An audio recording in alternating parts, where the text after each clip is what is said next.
बड़ी मुसीबतों में ऐसा अक्सर होता है कि पहले डिनायल, उसके बाद मुश्किल से एक्सेप्टेंस और उसके बाद पुअर रिस्पॉन्स और पुअर एग्जीक्यूशन। अगर हम लॉकडाउन के कारण जो कोरोना का स्प्रेड बढ़ने को रोकने की कोशिश है वो चर्चा एक बार छोड़ दें, लेकिन इसका जो आर्थिक संकट इसके कारण पैदा हो रहा है उस पर चर्चा करें तो कुछ बातों को साफ समझना जरूरी है। जब भी इतने बड़े कदम उठाए जाते हैं तो समाज के कमजोर तबकों को दिक्कत न हो और इकोनॉमिक एक्टिविटी न रुक पाए, और रुके तो कितना पेन मिनिमाइज कर सकते हैं इस पर फोकस किया जाता है। स्टिमुलस की बात हम नहीं कर रहे हैं, हम राहत की और सपोर्ट की बात कर रहे हैं। एक लोगों की राय है कि अभी स्टिमुलस के लिए हफ्ता 10 दिन और देखना पड़ेगा, दूसरी राय यह है कि बिल्कुल समय नहीं है, तुरंत अनाउंस कर देना चाहिए। उसकी वजह यह है कि पहले ही इकोनॉमी आपकी डूबी हुई है और यहां से सारा कारोबार रुक चुका है। आपने देखा कि जनता कर्फ्यू के बाद जब अलग अलग राज्य लॉकडाउन करने लग गए, ट्रेनें बंद करने लग गए तो पैनिक हुआ और लोगों का एक्सोडस भी हुआ। उसके बाद अब 80 जिलों को रोका गया, कुछ राज्यों ने अपना लॉकडाउन कर लिया। आज जब हम बात कर रहे हैं 23 मार्च को तो करीब करीब पूरे देश में प्रैक्टिकली लॉकडाउन लागू हो गया है और सरकार ने जनता कर्फ्यू के बावजूद लोगों को तैयार नहीं किया था कि सोशल डिस्टेंसिंग कितनी ज़रूरी है और स्टैंड स्टिल होना कितना ज़रूरी है, और उसकी तैयारी के तौर पर यह बता देना ज़रूरी था कि जो 80% लोग इस देश के हैं इनफॉर्मल इकोनॉमी को चलाने वाले, वो लोग एकदम दिहाड़ी मजदूरी वाले हैं, डेली वेजर्स हैं, उनके पास एक महीने से, एक हफ्ते से, 2 दिन से ज़्यादा का पैसा नहीं होता। ऐसे लोग इकोनॉमी को चलाते हैं। तो उन लोगों को यह बताने की जरूरत थी कि आप चिंता न करें, आप जहां हैं वहीं रहे, आपको एक पेमेंट मिलेगा। हम बात कर रहे हैं कि यूनिवर्सल बेसिक इनकम के तौर पर एक डायरेक्ट कैश ट्रांसफर, जिसका डिजिटल इंफ्रास्ट्रक्चर हमारे पास है, पैसा देने के लिए सरकार बता सकती थी। दूसरी बात, जब हम फैक्ट्रियां बंद कर रहे हैं तो वहां भी मजदूरों को और कर्मचारियों को तसल्ली देने की जरूरत थी। तीसरी बात, अगर वर्किंग कैपिटल रुक जाएगी, लिक्विडिटी बाजार में रुक जाएगी तो कैसे काम होगा। आरबीआई कुछ कदम धीरे धीरे उठा रहा है, लेकिन आप उसको कंपेयर करके देखिए कि अमेरिका ने क्या किया, यूके ने क्या किया, फ्रांस और जर्मनी ने क्या किया।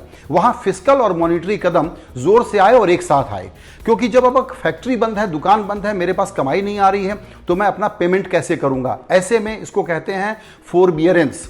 आप ये कर सकते थे कि पेमेंट का जो डिले है उसका डिफरमेंट के लिए जो तारीख आज की होती है 31 मार्च की होती है, फिलहाल आप इसको 30 अप्रैल मान लीजिए। कहने का मतलब ये है कि रेंट नहीं आ पा रहा है, ईएमआई नहीं आ पा रही है, 1 महीने का विलंब है, उसको मैनेज करिए। आपको वर्किंग कैपिटल की जरूरत है, बैंक आपको पैसे सप्लाई करेगा। आरबीआई कहता है कि हम अगली बार बात करेंगे जब 6 अप्रैल को रेट कट की बात होगी, तब हम देखेंगे कि रेट कट कितना करना है, कैसे करना है, लेकिन एमपीसी की मीटिंग के बाद तय होगा। अब लोग कह रहे हैं कि पहले कर दीजिए, इसमें देर मत करिए, और 50 बेसिस पॉइंट नहीं, कम से कम 2% का रेट कट करिए।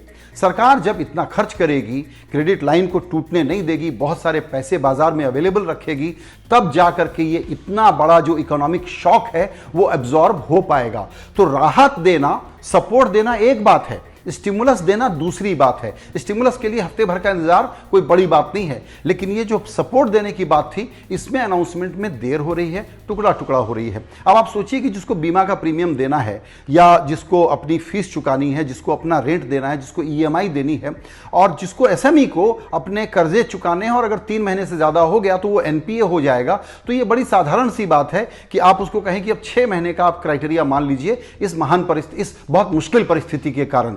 ये वॉर लाइक इमरजेंसी है, और वॉर लाइक इमरजेंसी में इकोनॉमी के फिस्कल डिसिप्लिन के साधारण सिद्धांत नहीं चलते। यहां आपको फिस्कल डेफिसिट की चिंता करने की जरूरत नहीं है। आपको यहां पर एक बहुत बड़ा पैकेज अगर लेके आना है तो सबसे पहले आप गरीबों के हाथ में पैसा दे दीजिए, ताकि वो पैनिक ना करें। उस पैनिक में ही तो ये छुपा है कि वरना और स्प्रेड बढ़ जाएगा, जिसको आप रोकने की कोशिश कर रहे हैं। इसके अलावा बाकी कदम उठाने में आप कुछ वक्त ले सकते हैं, उसमें कोई बहुत दिक्कत नहीं है।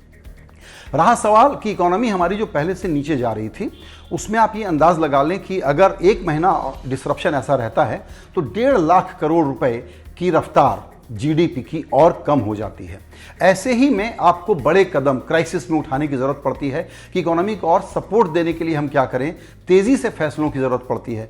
प्राइवेट सेक्टर खाली बैठा हुआ है, कैपेसिटी उसकी खाली बैठी हुई है, और ऐसे में देश में हर आदमी के मन में है कि इस क्राइसिस से जूझने के लिए हमको क्या करना है। अल्कोहल बनाने वाली फैक्ट्री कह रही है कि हम सैनिटाइजर बना देंगे, पीवीसी बनाने वाला कारखाना कह रहा है कि हम आपके लिए प्रोटेक्टिव गियर बना देंगे। आप प्राइवेट सेक्टर को कैसे इन्वॉल्व कर रहे हैं? अब प्राइवेट सेक्टर से सीएसआर का पैसा ले लेंगे, कुछ और कर लेंगे, उनको कह देंगे कुछ चंदे से बेड और खड़े कर दो, उससे काम नहीं होने वाला। बड़ा जरूरी है कि आप स्टिमुलस का इंतजार भले ही 2-4 दिन कर लें, मेरे हिसाब से तो वो भी गलत है, लेकिन ये जो लिक्विडिटी की पाइपलाइन है, जो रीपेमेंट का शेड्यूल है, टैक्स चुकाने का जो वक्त है, फाइनेंशियल ईयर का जो कैलेंडर अगर उसको चेंज करने की ज़रूरत है, उसको चेंज करने की ज़रूरत है। एनपीए ना हो जाए उसके लिए कर्ज़ों की चुकाने की तारीख बढ़ा देने की ज़रूरत है। या अगर आपका लोन आप नहीं रीपे कर पा रहे, मान लीजिए 3 महीने का आप कर दें और ये कहें कि ठीक है इसको हम आपके प्रिंसिपल में जोड़ देंगे, आप ब्याज मत पे करिए, ब्याज आपके प्रिंसिपल में जोड़ देंगे। बहुत सारे तरीके हैं, इन तरीकों के लिए बहुत लंबी चर्चा, ब्रेनस्टॉर्म वगैरह की ज़रूरत नहीं है। चॉइस का मेन्यू बड़ा साफ है, उसमें से आपको क्या चुनना है ये आप तय कर सकते हैं। लेकिन एक तरफ जिंदगियों को बचाने की दौड़ है और दूसरी तरफ और भी ज्यादा जिंदगियां तबाह ना हो जाएं, इसके लिए इकोनॉमिक डिसरप्शन को, शॉक को मिनिमाइज करने की जरूरत है। और वहां पर अब ज्यादा बड़ी बेचैनी सामने खड़ी हो रही है कि सरकार कितनी जल्दी एक्ट करती है।